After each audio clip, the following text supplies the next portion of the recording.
Students, मैं अंकुश गुप्ता बेटा आपका हार्दिक स्वागत करता हूं। तो बेटा मैं आज आपको कुछ एक क्वेश्चंस दे रहा हूं, वो आपको करने हैं।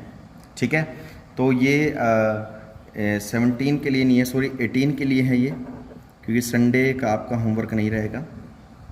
ठीक है, तो कहने का मतलब क्या है बेटा, +2 क्लास के लिए है। मैं एक क्वेश्चन दे रहा हूँ जो कि आपको डू इट सेल्फ खुद करना है।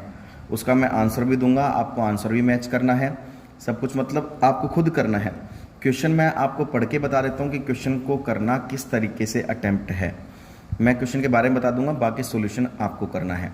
फिर आप मुझे चेक कराना, मुझे बताना कि आपका आंसर सही निकला है या नहीं निकला है। बेटा सबसे पहली बात ध्यान से सुन लीजिए सभी। बेटा वीडियोस, डेली की वीडियोस डेली देखिए। शाम 8 बजे से पहले पहले आप अपनी वीडियोस देख लीजिए। 8 बजे के बाद वो वीडियोस डिलीट हो जाएंगी। फिर आप ये मत कहना कि सर हमने नहीं देख पाए। अगर आपके पास कोई ऑप्शन नहीं है नहीं देखने का, तो बेटा उसको डाउनलोड कर लीजिए। ठीक है, अभी हमने एक दूसरा प्रोसीजर बनाया है यूट्यूब वाला, उस पर देख सकते हैं, लिंक मिल जाएगा आपको गूगल क्लासरूम में, वहाँ से आप जाकर देख सकते हैं।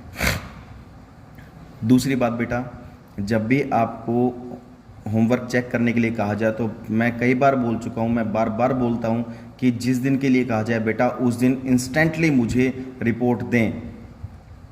अब अगर ऐसे करोगे, नहीं दोगे इंस्टेंटली रिपोर्ट, मैं डायरेक्ट अभय सर को बोलूँगा। अभय सर भी बेटा ग्रुप में है, मैं ग्रुप में बोल दूँगा सर को, फिर सर आपको डांटेंगे, सर आपकी एब्सेंट लगा देंगे।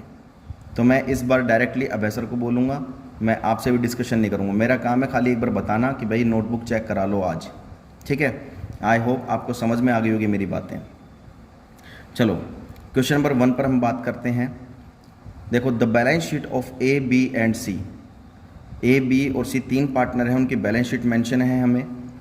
Who are sharing profit and losses in the proportion of, उनका जो प्रॉफिट शेयरिंग रेशियो है 1/2, 1/3 एंड 1/6 है। ठीक है, इसको एलसीएम लेके पहले सोल्व कर लेना कितना इनका रेशियो बनता है। ठीक है, उसके बाद कह रहे respectively was as follows as at 31 March 2015। 31 March 2015 की बैलेंस शीट हमें मेंशन कर रहा है वो, कोई बात नहीं। बैलेंस शीट में बेटा सबसे पहले आपका काम क्या होता है, बैलेंस शीट में लायबिलिटी साइड आपको सबसे पहले ये फाइंड आउट करना होता है कि आपके पास एक्यूमुलेटेड प्रॉफिट और एक्यूमुलेटेड लॉस कितना है। देखो लायबिलिटी साइड हमें एक्यूमुलेटेड प्रॉफिट ही मेंशन होगा, इससे ज़्यादा मेंशन नहीं होगा। तो एक्यूमुलेटेड प्रॉफिट हमें यहाँ पर 2 दे रखे हैं, एक तो रिजर्व दे रखा है 1500 रुपये का, और प्रॉफिट एंड लॉस अकाउंट दे रखा है 3000 रुपये का। तो ये एक्यूमुलेटेड प्रॉफिट है। ठीक है, आपको बहुत अच्छे से एंट्री बता रखी है इनकी, ये ऑल पार्टनर्स में और ऑल रेशियो में डिस्ट्रीब्यूट हो जाते हैं।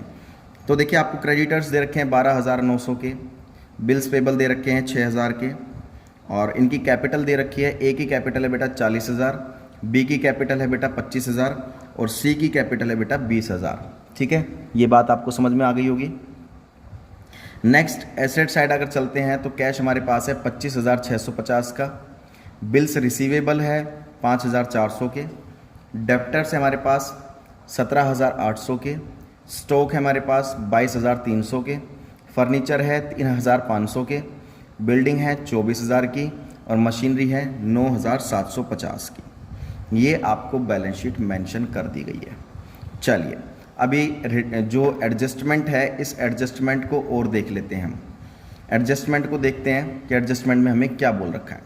इसमें कह रखा है बेटा ए रिटायर फ्रॉम द बिजनेस। जो 3 पार्टनर थे हमारे पास ए, बी एंड सी, उसमें से बेटा ए रिटायर हो चुका है। अभी हमारे पास एग्जिस्टिंग पार्टनर कौन बचे हैं बेटा, बी एंड सी। हमारे पास ये 2 पार्टनर बचे हैं। चलिए आगे क्या करना है। Revaluation of assets as follows, हमें कुछ एसेट्स और लायबिलिटीज़ की वैल्यू रिवैल करके दे रहा है वो। मतलब आपको एडजस्टमेंट में जो देता है ना कि एसेट्स की जो हम रिवैल्यूएशन में इफेक्ट पड़ता है जिसका, तो वो एसेट्स को रिवैल्यूएट करके दे रहा है, उसका इफेक्ट कैसे क्या करेंगे। स्टॉक बेटा देखो मैं एक बात और बता देता हूँ, बैलेंस शीट में जो एसेट साइड जो भी वैल्यू दी होती है बेटा वो ऑलवेज बुक वैल्यू होती है। कौन सी वैल्यू होती है मैं पहले ही बता चुका हूँ। बैलेंस शीट में एसेट्स की जो भी वैल्यू मेंशन होती है बेटा वो बुक वैल्यू होती है, और बाहर जो भी एसेट्स की वैल्यू मेंशन करता है बेटा वो मार्केट वैल्यू होती है। तो हमें कंपैरिजन करके देखना होता है बुक वैल्यू से और मार्केट वैल्यू से। बुक वैल्यू की मार्केट वैल्यू से कंपैरिजन करके देखना होता है कि वैल्यू बढ़ रही है या फिर घट रही है। ये बात आपको अच्छे समझ में आ गई होगी। चलिए, वो कह रहा है स्टॉक 20,000 रुपये का है। तो देखो बेटा, स्टॉक 20,000 का है, यहाँ पर स्टॉक कितने का है? 22,300 का है।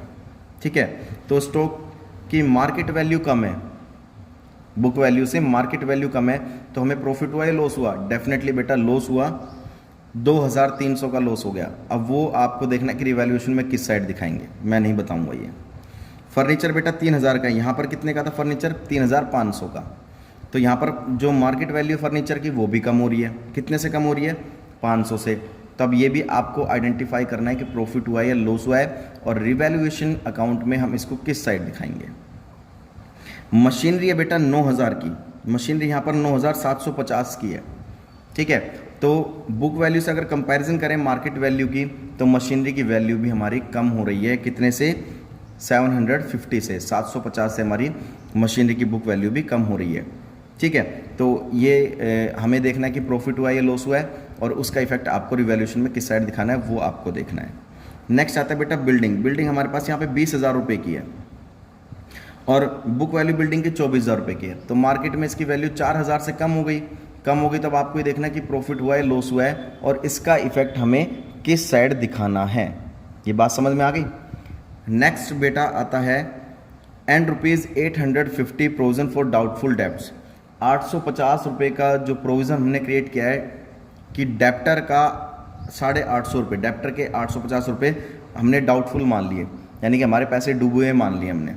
तो डूबे हुए मान लिए तो हमने एक प्रोविज़न क्रिएट कर दिया, तो एसेट्स की वैल्यू बेटा यहाँ पर कम हो जाएगी, क्योंकि डेप्टर में से ही जो प्रोविज़न बनाया जाता है। ठीक है, डेप्टर में से ही प्रोविज़न बनाया जाता है। तो यहाँ से 850 रुपये का हमने प्रोविज़न बना लिया।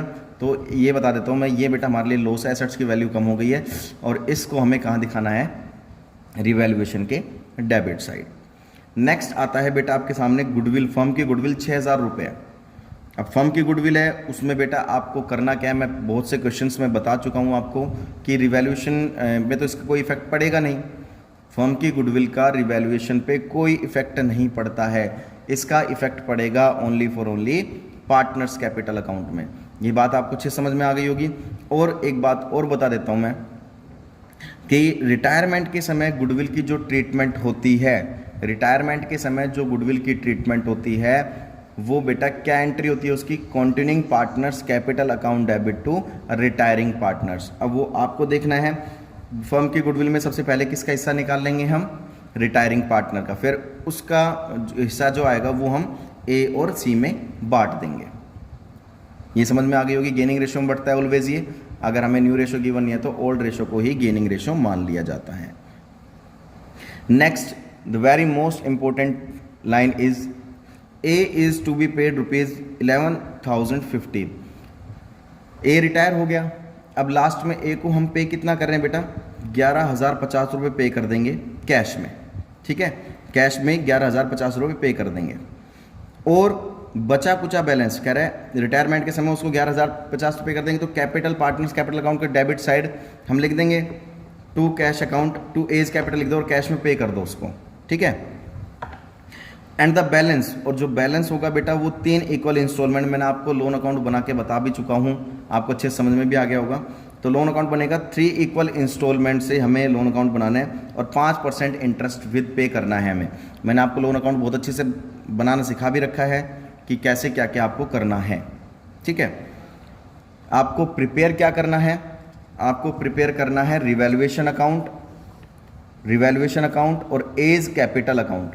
यानी कि यहाँ पर हमें 2 ही चीज़ मेंटेन करनी है, एक तो रिवैल्यूएशन अकाउंट और एक एज कैपिटल अकाउंट। ओनली ए का कैपिटल अकाउंट बनाना है हमें, बस।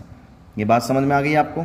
ए का कैपिटल अकाउंट, जो इसका बेटा जो भी प्रॉफिट, और ये आप मैच कर सकते हैं यहाँ से, लॉस आना चाहिए रिवैल्यूएशन का 8,400 का, और एज का जो हम कैपिटल अकाउंट बनाएंगे उसका अमाउंट हम लोन अकाउंट में ट्रांसफ़र कर देंगे ना, बचा कुचा, वो उसका 30,000 आना चाहिए। अगर ये आपका आता है तो समझिए आपका आंसर बिल्कुल ठीक है। तो बेटा ये आपका क्वेश्चन है जो आपको अच्छे से करना है। आप इसको देख लो, एक बार स्क्रीनशॉट भी ले सकते हो इसका, अच्छे से आप इसका स्क्रीनशॉट ले सकते हो। ये बात क्लियर है? तो बेटा आपको ये क्वेश्चंस करने हैं और बहुत अच्छे से करने हैं। ठीक है। अगर फिर भी कोई डाउट आता है, कोई दिक्कत आती है, तो आप हमसे कंसल्ट कर सकते हैं, फ़ोन करके पूछ सकते हैं, ठीक है। कोई भी, और लेकिन डेली का काम आपको डेली करना है। तब तक के लिए सेफ रहिए, सुरक्षित रहिए, घर में रहिए। Stay home, stay safe. जय हिंद, जय भारत।